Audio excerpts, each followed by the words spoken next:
দর্শক, এই বিষয়ে ঢাকা বিশ্ববিদ্যালয়ের মধুর ক্যান্টিনের সংবাদ সম্মেলনে কথা বলছেন ছাত্রদলের নেতৃবৃন্দ। সরাসরি চলে যাচ্ছে সেখানে।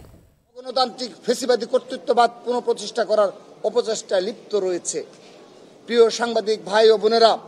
আপনারা জেনে থাকবেন যে গণপ্রজাতন্ত্রী বাংলাদেশের সংবিধানের অনুচ্ছেদ নং 36, 37 ও 38 এর এবং নাগরিক ও রাজনৈতিক অধিকার বিষয়ক আন্তর্জাতিক চুক্তি ICCPR এর ধারা নং 19, 21, 22 অনুসারে বাক স্বাধীনতার চর্চা ও সভা সমাবেশে অংশগ্রহণ করা বাংলাদেশের সকল শিক্ষার্থীর স্বীকৃত অধিকার। তা সত্ত্বেও শিক্ষার্থীদের রাজনৈতিক সচেতনতার কারণে বর্তমান ফেসিবাদ ও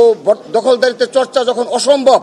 তখন সেই ফেসিবাদ ও দখলদারিত্বের সংস্কৃতির ধারক বাহক গুপ্ত নিষিদ্ধ সংগঠন শিবির ও ছাত্রলীগ সম্পূর্ণ আইন বহির্ভূত ও অবৈধ উপায়ে ক্যাম্পাস সময়ে সাধারণ শিক্ষার্থীদের ভেষ ধরে গণতান্ত্রিক ছাত্র রাজনীতি নিষিদ্ধ করার দাবি করে ক্যাম্পাস সময়ে নিজেদের অঘোষিত নিষিদ্ধ দখলদারি জারি রাখার জন্য উঠে পড়ে লেগেছে। আমরা বাংলাদেশ জাতীয় ছাত্রদল দেশব্যাপী সকল ক্যাম্পাসে আমাদের সুস্থ, সুন্দর ও শিক্ষার্থী বান্ধব কার্যক্রমকে সাফল্যমণ্ডিত করে তোলার মাধ্যমে গণতান্ত্রিক সাংগঠনিক রাজনৈতিক সৌন্দর্য শিক্ষার্থীর সামনে তুলে ধরে এসব হীন ষড়যন্ত্রকে মোকাবেলা করব বলে দৃঢ়ভাবে বিশ্বাস করি এবং একই সাথে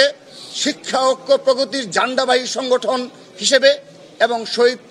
রাষ্ট্রপতি জিয়াউর রহমান বীরুত্তম প্রবর্তিত বহুদলীয় গণতান্ত্রিক রাজনৈতিক ধারক বাহক হিসেবে যে কোনো রূপে দখলদারিত্ব ও ফেসিবাদ কায়েম করে শিক্ষার্থী তথা জনগণের রাজনৈতিক অধিকারকে খর্ব করার সকল অপচেষ্টাকে ব্যর্থ করে দেওয়ার জন্য বাংলাদেশ জাতীয় ছাত্রদল সদা বদ্ধপরিকর থাকবে। পরিশেষে আবারও আহতদের দ্রুত সুস্থতা কামনা করার সাথে সাথে উক্ত সহিংস ঘটনার হামলার তীব্র নিন্দা জানাচ্ছি এবং এইসব ন্যাক্কারজনক ঘটনায় ও এসবের উস্কানিতে যেই জড়িত থাকুক না কেন সুষ্ঠু তদন্তপূর্বক তাদের সকলকে বিচারের আওতায় এনে সর্বোচ্চ শাস্তি নিশ্চিত করার দাবি জানাচ্ছি। এবং একটি বিষয় আপনাদের সুস্পষ্টভাবে অবহিত করতে চাই যে বাংলাদেশ জাতীয় ছাত্রদল তার সংগঠনের নেতা কর্মীর বিরুদ্ধে কোনো অপরাধের অভিযোগ আসলে কিংবা তা প্রমাণিত হলে তার বিরুদ্ধে তাৎক্ষণিক সাংগঠনিক ব্যবস্থা গ্রহণ করতে পারে, কিন্তু তার বিচারের দায়িত্ব